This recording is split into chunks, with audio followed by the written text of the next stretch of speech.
जर तुम्ही ह्या पद्धतीने इडलीचं पीठ फर्मेंट केलं तर तुमची इडली 100% फुगणार व मऊ लुसलुशीत कापसासारखी ही पांढरी शुभ्र दिसणार. तर सर्वात अगोदर इथं मी पातेल्यामध्ये 2 वाटी रेशनचे तांदूळ, पाऊण वाटी उडीद डाळ, पाव वाटी हरभरा डाळ, पाव वाटी शाबू, 1 चमचा मेथी हे सर्व स्वच्छ धुवून मी 8 तास भिजत ठेवलं आहे. त्यानंतर खायचे पोहेही मी अर्धी वाटी ते वेगळे भिजत घातले होते. याचं मी 8 तासानंतर पूर्ण पाणी निथळून एक बॅटर तयार करून घेतलं आहे. इथं बघू शकता तुम्ही पोहेही त्यामध्ये वाटून मी मिक्स करून घेतला आहे.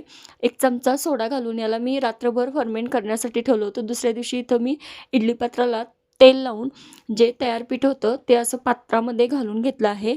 15 मिनिटं याला मध्यम आचेवरती छान असं वाफवून घेतलं आहे आणि इथं बघू शकता तुम्ही मस्त अशी टम्म इडली फुगलेली आहे. त्यानंतर थंड झाल्यानंतर याला मी एका ताटामध्ये काढून घेतली.